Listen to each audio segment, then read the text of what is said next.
Hey guys, welcome to my new blog. আজকে আমি যাচ্ছি ক্যাটারিং এ, আর ক্যাটারিং এ যাবো, সব ব্যাগপত্র নিয়ে আমি একদম রেডি। পার্টির বাড়িতে যাব, কাজ করব। চলো সেখানে ভিডিও তোমাদেরকে দেখা হচ্ছে। এখন আপাতত দেখে দিই কি কি মাল নিয়ে যাচ্ছে। আগে কিছু মাল পৌঁছে দিয়েছি, এবার বাকি মালটা পৌঁছে দেবো পরে। দেখা হচ্ছে একটু পরে। বিয়ে বাড়ি, সোজা বিয়ে বাড়ি। আজ আছে কিন্তু রিসেপশন, বিয়ে নয় রিসেপশন। এখানে ব্যাগ রেডি, ওই একটা ব্যাগ, ওই একটা ব্যাগ, একটা ব্যাগ, আর মা আনতে গেছে আর একটা ব্যাগ। আর এখন আমার গাড়ি দাঁড়িয়ে আছে, আমি যাব। আর আমি যাব হচ্ছে ক্যাটারিং এ। তো রেডি, মালপত্র গুছিয়ে নিয়েছি, সেখানে দেখাবো কত লোক আছে, কে কে আছে সব দেখাবো। আর তোমরা কেমন আছো আগে বলো। অনেকদিন সেভাবে ভালো করে ভিডিও করা হয়নি। কেমন আছো আমাকে কিন্তু কমেন্ট করে বলবে। যদি সবাই ভালো থাকে তাহলে কিন্তু অবশ্যই কমেন্ট করবে, ভিডিওটা স্কিপ করে যাবে। ঠিক, টাটা। এখন দেখাচ্ছে টাটা। একদম আমার গাড়ি রেডি, আর আমি এদিকে রেডি, দেখো একদম গাড়ি রেডি।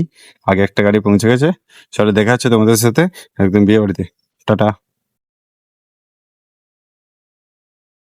তুমি হাই করো ব্যাস। হ্যাঁ, দেখুন এইখানে না একদম মেয়ে সেজে রেডি আছে।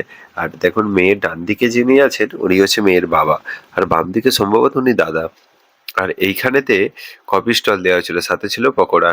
আর এই ছেলেটা হচ্ছে নাম সুশান্ত, এ কফি করে আর খুব ভালো কফি করে। আর এই ভাইয়ের নাম হচ্ছে শুভম, এও পকোড়ায় থাকে। এরা দুজন কফি আর পকোড়া স্টলে থাকে। আর সর্বশেষে আমি নিজেকেই দেখিয়ে দিই, এখানে আমি আমি দাঁড়িয়ে আইসক্রিম কাটছিলাম। আর আইসক্রিম কাটার সেইভাবে কেউ ছিল না, তার আমি নিজেই আইসক্রিম কাটছিলাম। আর দেখো আমি এখানে কাটছিলাম আজকে ম্যাঙ্গো, ম্যাঙ্গো আইসক্রিম ছিল, আর বাম পাশে ছিল রাবড়ি। তাই আমি কেটে রেডি করছিলাম, যেহেতু খুব ঠান্ডা ছিল তাই আগে থেকে কেটে রেডি করছিলাম। আর এইদিকে তো একটা গণেশ ঠাকুর রাখা ছিল। এখানে না সবাই সেলফি তুলতে ব্যস্ত।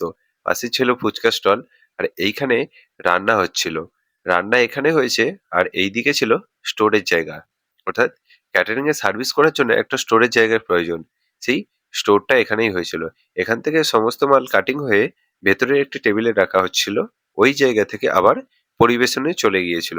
যারা পরিবেশন করছিল তারা এই টেবিল থেকে সমস্ত গামলাগুলো নিয়ে বা ক্যারিবলগুলো নিয়ে পরিবেশন করছে। আর এইখানে হচ্ছিল রুমালি রুটি, আর এনারা খুব ভালো রুমালি রুটি করে।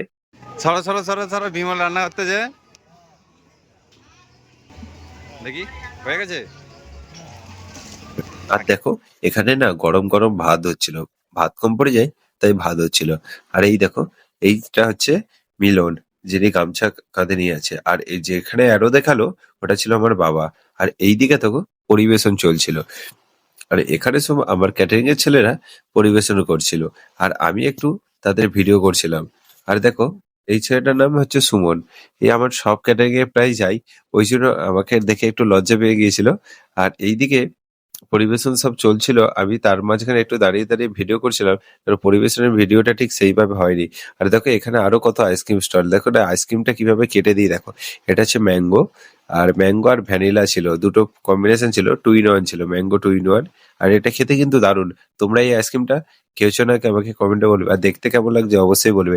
আর সর্বশেষে আমি ছেলেটা যখন ছেলে আর মেয়ে খেতে বসে গিয়েছে তাদের জন্য মাছের মাথা নিজেই কাটিং করে হাতে নিয়ে তাদেরকে সার্ভ করতে চলে যায়। আর এটা ছিল একদম শেষ পথ। তার শেষ পথে বর আর বউ দুজনেই খেতে বসেছিল, তাই আমি ওনাদেরকে নিজে হাতে পরিবেশন করেছি। আর দেখো ছেলে আর মেয়ে দুজনেই কিন্তু খেতে বসে গিয়েছিল, আর আমাদের ছেলেরা একটু পরিবেশন করছে। আর মাছের মাথাটা খালি দেখো তোমরা কত বড় হয়, কতটা বড় বলো তো। আর আমি এখানে স্যালাড গুলোকে দেখো কত সুন্দর করে কাটিং করেছিলাম। ওর পাশে যে ডিজাইনটা করেছি এগুলো সম্পূর্ণ আমি নিজেই করেছি। আর শেষে দেখো ছেলে আর মেয়ে দুজনেই কিন্তু দুজনকেই মাছের মাথাটা কেউ খাওয়াতে পারছিল না, এতটা বড় মাথা, প্রায় 1.5 কিলোর মতো ওয়েট আছে, তাই খাওয়াতে কেউ পারছে না।